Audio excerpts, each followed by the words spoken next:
अगले कुछ दिनों में डोंबिवली में 1-2 नहीं बल्कि करीब 6,500 परिवार बेघर होने वाले हैं। कल्याण डोंबिवली मनपा में फर्जी दस्तावेज जमा कर महारेरा सर्टिफिकेट हासिल करने वाली 65 इमारतें कार्रवाई के घेरे में आ गई हैं। बॉम्बे हाई कोर्ट के आदेश के बाद डोंबिवली की 65 इमारतें जमींदोज होने जा रही हैं। इनमें डोंबिवली कोपर स्थित साई गैलेक्सी की बिल्डिंग के निवासियों की याचिका हाई कोर्ट द्वारा खारिज किए जाने के बाद से वहां के लोग हताश हो गए हैं। लेकिन धोखाधड़ी करने वाले बिल्डर और कल्याण डोंबिवली मनपा अधिकारी रजिस्ट्रेशन अधिकारियों पर कोई कार्रवाई नहीं होने से आश्चर्य व्यक्त किया जा रहा है।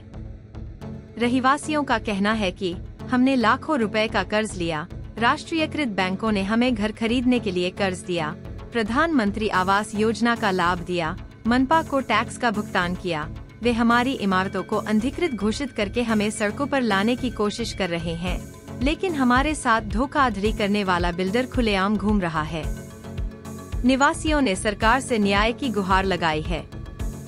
कल्याण डोंबिवली मनपा में 65 इमारतों का पता चला है और उन्होंने झूठे दस्तावेज जमा कर महारेरा प्रमाण पत्र प्राप्त किया है। डोंबिवली पूर्व के आयरे रोड से सटे साई गैलेक्सी बिल्डिंग में 160 परिवार रहते हैं, जबकि शेष 65 इमारतें जो अनधिकृत घोषित हो चुकी हैं, उनमें 6,500 परिवार रहते हैं। साई गैलेक्सी बिल्डिंग को 2019 में 3 डेवलपर्स द्वारा बनाया गया है।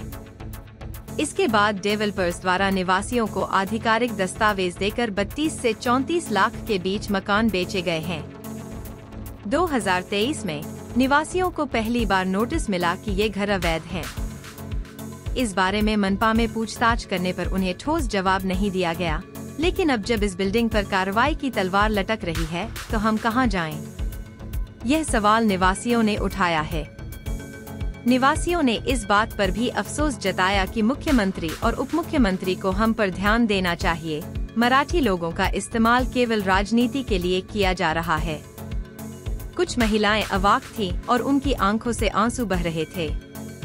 कुछ निवासियों ने मांग की है कि झूठे दस्तावेज बनाकर लोगों को मकान बेचकर करोड़ों रुपए कमाने वाले बिल्डरों, अधिकारियों और राजनेताओं की संपत्ति असली दिखाई जाए और हमें मुआवजा दिया जाए। इस बीच आखिरी उपाय के तौर पर इन रेजिडेंट्स ने सुप्रीम कोर्ट का दरवाजा खटखटाने का फैसला किया है, लेकिन उनकी याचिका भी खारिज कर दिया गया। अब रहिवासियों ने मांग की है कि अगर कार्रवाई करनी है तो करे, लेकिन पहले हमारा भुगतान करे। सर काय नाव आहे तुमचं? नमस्कार, माझं नाव रोहन गमरे. ॲक्च्युली आम्ही 2019 मध्ये इथे घर घेतलं होतं. त्यावेळेला अंडर कन्स्ट्रक्शन घर होतं. त्याच्यानंतर आम्ही 2021 मध्ये राहिलो. 2023 मध्ये सडनली आम्हाला नोटीस येते की बिल्डिंग इल्लीगल आहे. KDMCला विचारल्यानंतर त्यांच्याकडून काय रिस्पॉन्स नाही आला. त्याच्यानंतर 24 मध्ये आम्हाला दुसरी नोटीस आली बेसिस ऑन जे हायकोर्टामध्ये वर्डिक्ट आलं 19 नोव्हेंबरला की तुम्हाला डिमॉलिश करायचं. त्या बेसिसवरती आम्ही हायकोर्टामध्ये धाव घेतली होती. स्टार्टिंगला आम्हाला 3 फेब्रुवारीपर्यंत स्टे भेटला होता, बट स्टे नंतर कालची आमची फायनल वर्डिक्ट जी आली किंवा जो निकाल आला त्याच्यामध्ये हायकोर्टामध्ये आमची जी केस आहे ती त्यांनी रिजेक्ट केली, स्टेटिंग की ऑलरेडी जी केस क्लोज झाली त्याच्यावरती तुम्ही काय करू शकत नाही. आणि या सगळ्यांमध्ये जी चुकी आहे ती ॲक्च्युली घर मालकांची आहे, कारण त्यांनी जी घरं घेतली ती स्वस्तात घेतली, कमी खर्चामध्ये घेतली, किंवा ही जी फसवणूक जी झाली त्याच्यामध्ये बाकी कोणाचं नाव असं आलं नाही की बिल्डर असतील किंवा KDMC असेल, ते न करता डायरेक्टली पूर्ण जो ब्लेम आहे तो आमच्यावरती. आता काय मागणी असणार? आत्ताच्या घडीला सिंपल एक मागणी आहे की एकतर आपले मुख्यमंत्री साहेब असतील, उपमुख्यमंत्री साहेब असतील, त्यांनी यांनी निकर्षाने ह्याच्यावरती लक्ष द्यावं. कारण आज मराठी माणूस आहे. आजला मुख्यमंत्री उपमुख्यमंत्री म्हणतात की मराठी माणसाला तुम्ही मुंबईला परत घ्यायचं आहे. आत्ताच्या घडीला आम्ही कल्याण डोंबिवलीवरून आम्हाला अशी वेळ आली की आम्हाला परत गावी जावं लागतं. सो ह्या केसमध्ये आम्हाला कुठेतरी वाचवावं किंवा कुठेतरी आम्हाला फायनान्शियली सपोर्ट म्हणून जो आम्ही खर्च केला तो आम्हाला द्यावा. त्याच्यापुढे मग तुम्ही डिमॉलिश करा किंवा काय करत आम्ही त्याच्यावरती काय बोलणार नाही. बट डिमॉलिश करायच्या आधी आम्हाला फायनान्शियली आम्हाला कॉम्पन्सेशन मिळवून द्यावा. मग तो KDMCने द्यावा, बिल्डरने द्यावा किंवा गव्हर्नमेंटने द्यावा. काय नाव आहे तुमचं? माझं नाव आहे प्रणव पाटील. साई गॅलेक्सी इमारतीमध्ये एकूण किती कुटुंब असतील? एप्रॉक्स एक जर पकडलं तर ABCDमध्ये 160 कुटुंब राहतात. आज आम्हाला ही नोटीस आली होती 2023मध्ये पहिल्यांदा नोटीस आली होती. त्याच्यानंतर आम्ही त्या नोटीसचा पाठपुरावा करण्यासाठी सहाय्यक आयुक्त साबळे साहेबांकडे गेलो होतो. साबळे साहेबांकडे गेल्यानंतर KDMCच्या ग विभागात गेल्यानंतर त्याने आम्हाला सांगितलं ही साधारण नोटीस आहे आणि या नोटीसच्या नंतर तुम्हाला कुठल्याही प्रकारची नोटीस येणार नाही. तर त्याने आम्हाला अश्युअर केलं होतं आणि आम्ही त्यांना एक त्या नोटीसचा उत्तर म्हणून एक डॉक्युमेंट मागितलं होतं की या नोटीसमध्ये जे डॉक्युमेंट्स हे केलेत, जे नंबर दाखल केलेत ते आम्हाला ते द्यावं. तर त्यांनी त्या गेल्या 2 वर्षात आम्हाला एकही डॉक्युमेंट दिलं नाही.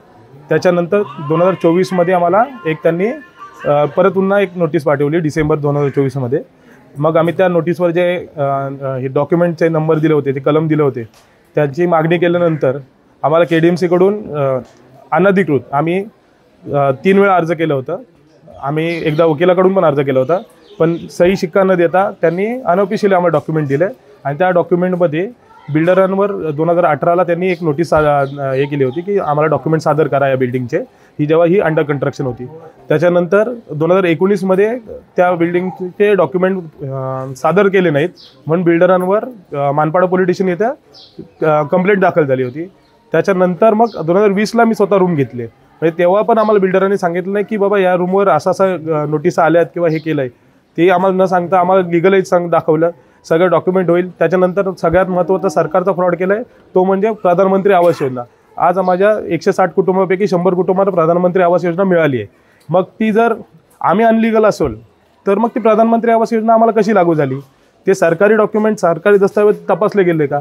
त्याच्यानंतर आम्ही जेव्हा रूम घेतल्या तेव्हा आम्हाला लोन केले गेले, राष्ट्रीयकृत बँकांकडनं लोन केले. राष्ट्रीयकृत बँकांनी आमच्याकडनं लिगल डॉक्युमेंट चार्जेस जे असतात ते लिगल डॉक्युमेंट चार्जेस आमच्याकडनं घेतले. मग त्या बँकांनी काय डॉक्युमेंट हे घेतले, डॉक्युमेंट काय चेक केले आणि काय डॉक्युमेंटवर त्यांनी आम्हाला लोन दिला? जर अनलिगल तेव्हाच होती मग त्यांनी आम्हाला लोन का केलं? त्याच्यानंतर आता आम्ही गेलो होतो हायकोर्टमध्ये. हायकोर्टचा कालच निर्णय आला की तुमची याचिका फेटाळण्यात येते, तर तुम्ही पुढं याचिका करू शकताय.